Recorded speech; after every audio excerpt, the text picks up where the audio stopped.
भाइयों बहनों नमस्कार। All India anganwadi news channel में आपका स्वागत है। चैनल से जुड़ने के लिए नीचे दिख रहे रेड कलर के सब्सक्राइब बटन पर आपको सबसे पहले क्लिक करना है। फिर साइड में एक नोटिफिकेशन बेल यानी घंटी बन के आएगी, उस पर जब आप दबाएंगे तो 3 घंटी आपको दिखेंगी, जिनमें सबसे ऊपर आल वाली घंटी आप लोगों को दबा लेनी है। भाइयों बहनों, एक बहुत ही बढ़िया सा सरकारी आदेश आपके लिए लेकर के आए हैं और ये आपके मानदेय से जुड़ा हुआ है, यानी उस व्यवस्था से जुड़ा हुआ है। और यहां पर 27 जनवरी को एस राधा चौहान, अपर मुख्य सचिव वित्त एवं वित्त आयुक्त उत्तर प्रदेश शासन से यह सरकारी आदेश समस्त अपर मुख्य सचिव, प्रमुख सचिव और सचिव जितने भी उत्तर प्रदेश में हैं सबको भेजा गया है और कहा गया है कि वित्त से जुड़ा हुआ है, यानी आय और व्ययक अनुभाग 1 से। इनका कहना है, विषय के तौर पर यहां पर लिख के आया है कि केंद्र पूर्व निधानित योजना के अंतर्गत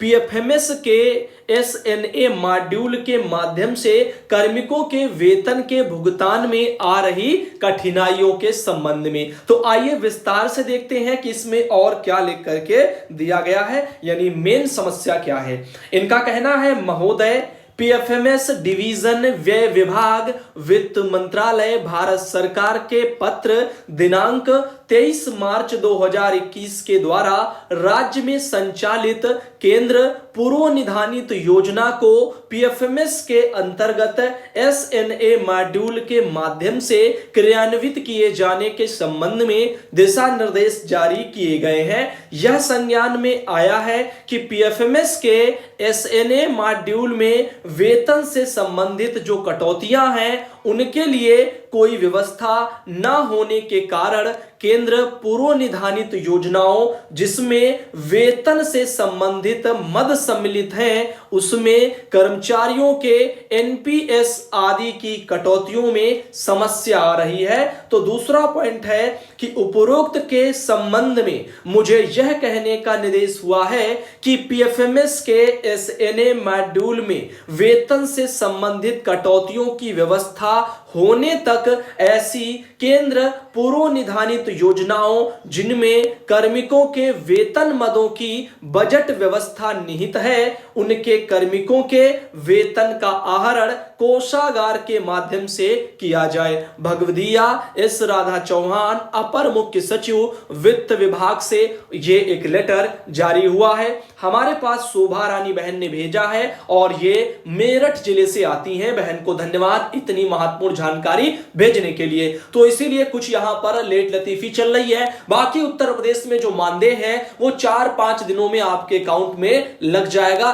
कृपया धैर्य बना करके रखें। इधर आपको बताना चाहेंगे बिहार में मानदेय का सिचुएशन। तो यहां पर नवंबर और दिसंबर का जो मानदेय है बिहार में वो भी खातों में लग चुका है 28 जनवरी को। और ये आप देख सकते हो 2 महीने का नवंबर और दिसंबर का जो मानदेय है वो 28 जनवरी को सेंड टू बैंक तक जो है यहां पर शो हो रहा है। इसके बाद में पेमेंट प्रोसेस में अभी नहीं लगा है, तो अभी बैंक में ही पैसा अभी वहां से डलना बाकी है। तो फिलहाल के लिए आपको बताना चाहेंगे ये आंगन ऐप के जरिए बिहार में जो भाई बहन है मानदेय अपना चेक करते हैं। तो ये रानीगंज जो होगा परियोजना और अररिया जिला है वहां से एक ये बहन है, उन्हीं का ये अकाउंट है, नीलम कुमारी बहन, उन्होंने अपने अकाउंट से जानकारी साझा की है। तो इधर बात करते हैं एक और सरकारी आदेश की। जैसा कि आप देख सकते हो, जिला कार्यक्रम अधिकारी जो समेकित बाल विकास परियोजना जनपद अयोध्या से आते हैं, उन्होंने 29 जनवरी को यहां पर बाल विकास परियोजना अधिकारी को अपने अयोध्या में लेटर भेजा है और कहा है कि आईसीडीएस विभाग के समस्त आंगनबाड़ी और सहायिका इनको प्रथम, द्वितीय और बूस्टर डोज टीकाकरण भी प्राथमिकता पर दिया जाना है। लेकिन आपके द्वारा दी गई टीकाकरण की सूचना असंतोषजनक होने के कारण मुख्य विकास अधिकारी महोदय दिनांक 31 जनवरी को प्रातः 10 बजे विकास भवन स्थित सभागार में बैठक आहूत की गई है। तो आज तो जो है आपका 29 है, कल 30 है, परसों 31 है और परसों बैठक जो है यहां पर बुलाई जा रही है। तो इस संबंध में कि आदेश आया है तो वैक्सीनेशन जरूरी है हर जगह के लिए और ये पहले भी आप सबको बताया है। साथ में ये एक प्रारूप भी आया है।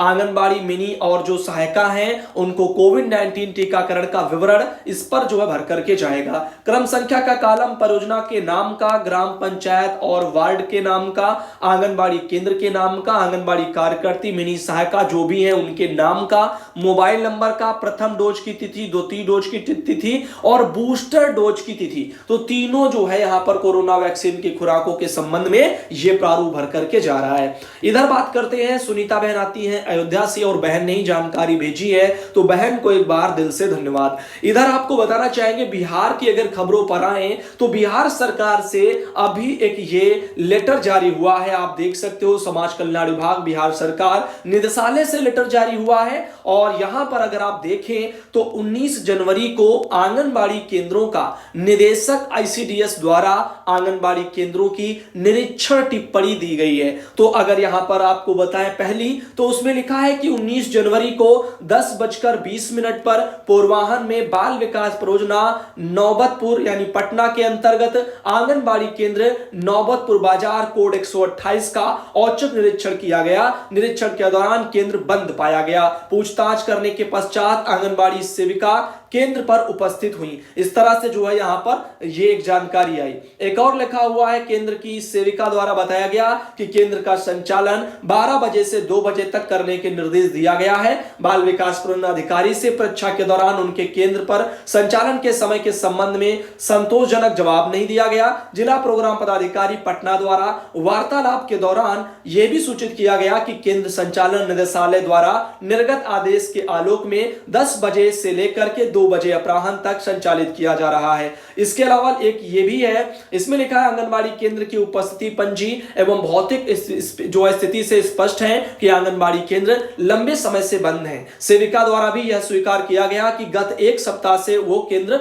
बंद रखे हैं। बाकी इनका यहां पर कहना है कि अनुशंसा में भी इन्होंने लिख करके दिया है, आंगनबाड़ी केंद्र संख्या 128 एवं 51 की महिला पर्यवेक्षिका एवं सेविका सहायिका, इनके विरुद्ध केंद्र संचालन में अनियमितता पाए जाने के आलोक में विभागीय मार्गदर्शिका के अनुसार नियमानुसार कार्रवाई की जाए एवं कृत कार्रवाई से प्रतिवेदन 1 सप्ताह के अंदर उपलब्ध कराया जाए। और साथ ही एक और पॉइंट आया है, दिनांक 19 जनवरी को 11 बजे पूर्वाहन में आंगनबाड़ी केंद्र बड़ी टंगरेला कोड 51 का औचक निरीक्षण हुआ। सेविका द्वारा केंद्र खोला जा रहा था, ऐसा यहां पर जो है देखने को मिल रहा है। बाकी इन्होंने कहा है कि बच्चों की उपस्थिति जनवरी 2022 में भी जो है संधारित नहीं था। पूर्व में दिनांक 20/3/19 को बाल विकास परियोजनाधिकारी और 20/7/21 को महिला पर्यवेक्षिका उन्होंने निरीक्षण किया। तो सेविका द्वारा बताया गया कि यहां पर निर्देशानुसार 12 बजे से 2 बजे अपराह्न तक संचालन केंद्रों का हो रहा। तो कहने का मतलब है जो है कोई कह रहा 12 से 2, कोई कह रहा 10 से 2। जो भी आदेश मैंने आपको दिखाए थे उनमें आप लोगों को क्या दिखाया गया था, आप सबने अगर वीडियो देखा होगा तो पता होगा। बाकी अब यही कहना चाहेंगे, बहुत से और ऐसे आंगनबाड़ी केंद्र जिनका औचक निरीक्षण बिहार में हुआ है और स्थितियां जो है असंतोषजनक जो है विभाग के स्तर से पाई गई हैं, ऐसा वहां पर सुनने में आ रहा है। प्रियंका देवी बहन आती हैं बांका से और उन्होंने अपने वहां से की जानकारी भेजी है, बहन को धन्यवाद। दोस्तों अगली खबर की बात करें तो एक दुखद समाचार आया है। बड़े दुख के साथ बताया जा रहा है कि दिनांक 29 जनवरी 2022 को ग्राम नेबैया उर्फ कौरवता वगैरह ब्लॉक इनका गुगली है, जनपद महाराजगंज है, आंगनबाड़ी कार्यकर्ती शशिकला पांडे बहन है, उनके पति उनका देहांत हो गया है। तो यहां पर इसलिए आप सब भाई बहनों को सूचित किया जाता है और कमेंट बॉक्स में एक बार ओम शांति जरूर लिख देना।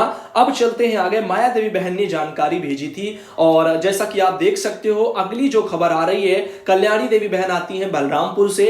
उन्होंने कहा है कि समस्त आंगनबाड़ी कार्यकर्ती और सहायिका केंद्र संचालन करने वाली वो ध्यान दें। स्वास्थ्य विभाग और निर्वाचन विभाग में आप लोगों के द्वारा जो काम किया जाता है उसका भुगतान पीएफएमएस माध्यम से किया जाना सुनिश्चित हुआ है। अतः आप सभी आधार कार्ड की फोटोकॉपी, मानदेय वाली बैंक खाता की फोटोकॉपी, 2-2 प्रति में दोनों फोटोकॉपी अपनी सुपरवाइजर या कार्यालय को आज या कल में प्राप्त कराना सुनिश्चित करें ताकि आपका भुगतान किया जा सके। आधार कार्ड के ऊपर ग्राम सभा का नाम, केंद्र का नाम, केंद्र संचालन कार्यस्थल का नाम ये लिखना अनिवार्य है आज्ञा से सीडीपीओ सर। तो देखिएगा ऐसा मैसेज मेरे पास कल आया था और ये काफी चीजें अधूरी हैं तमाम जिलों में। मैंने कहा था लगभग 36,000 अकाउंट अपडेट नहीं है, तो उसी के चलते थोड़ा लेट लतीफी और हो रही है। तो जितनी जल्दी ये चीजें हो जाती हैं उतनी जल्दी जो है आपका निदेशालय से मानदेय भी लग जाएगा। उम्मीद है 4-5 दिन में हो जाएगा ये, और प्रारूपों पर सूचना सब जगह ये वाली मांग ली गई होगी। प्रारूप नंबर 2 लिखा है आंगनबाड़ी मिनी सहायिका का अलग अलग प्रारूप पर यह मांगा जा रहा है। क्रम संख्या का कॉलम, कुल स्वीकृत पदों की संख्या, कुल भरे पदों की संख्या, कुल रिक्त पदों की संख्या और भरे पद के सापेक्ष कार्यरत आंगनबाड़ी कार्यकर्ता मिनी सहायिका इनका नाम, पिता अथवा पति जो रिलेटिव हैं उनका नाम, जाति, आंगनबाड़ी केंद्र मिनी या सहायिका उनका स्थायी पता, केंद्र का नाम, जन्म तिथि पीएफएमएस के अनुसार वो देनी है, योगदान की तिथि क्या है यानी ज्वाइनिंग तिथि वो भर करके देनी है। तो इस तरह से यहां पर सूचना मांगी जा रही थी। तो फिलहाल के लिए काफी जगह काम हो गए थे और विमला देवी बहन आती है हरदोई से। और आप सब जो परेशान है मानदेय के लिए, खेद का विषय है, लेकिन इंतजार कर लो 4-5 दिन, देखते हैं कितनी जल्दी जो है आएगा। सरला रानी बहन आती है बिजनौर से, उन्होंने फोटो भेजी है। सुधा बहन आती है सिद्धार्थनगर से और विमला देवी बहन आती है जालौन से। एक बात और बताना चाहेंगे, ये हमारी सरकारों के पता नहीं चालबाजी वाले रवैये हैं, क्योंकि चुनाव सर पर है। सरकार ने जो मानदेय की घोषणा की है वो भी इस तरह से 3-3 महीने लेट हो रहा है। अब चुनाव हो जाएंगे, उसके बाद में आए या जाए क्या फर्क पड़ता है मौजूदा सरकार को, क्योंकि अगली सरकार पता नहीं कौन बनेगी और ये भी बन जाएंगे तब तो और कोई इनको तो और दिक्कत नहीं, क्योंकि तो फिर से सत्ता में आए। अगर हार जाएंगे तो फिर इनको कौन सी दिक्कत, कौन सा देना है, आगामी सरकारें सोचे। तो कुल मिलाकर के सरकार मानदेय पर थोड़ा ध्यान दे और पैसा समय से आए, क्योंकि बहनें नाराज है। सरकार ने पूरे 5 साल केवल ठगा है उत्तर प्रदेश में और इसका असर चुनाव में विपरीत देखने को मिलेगा।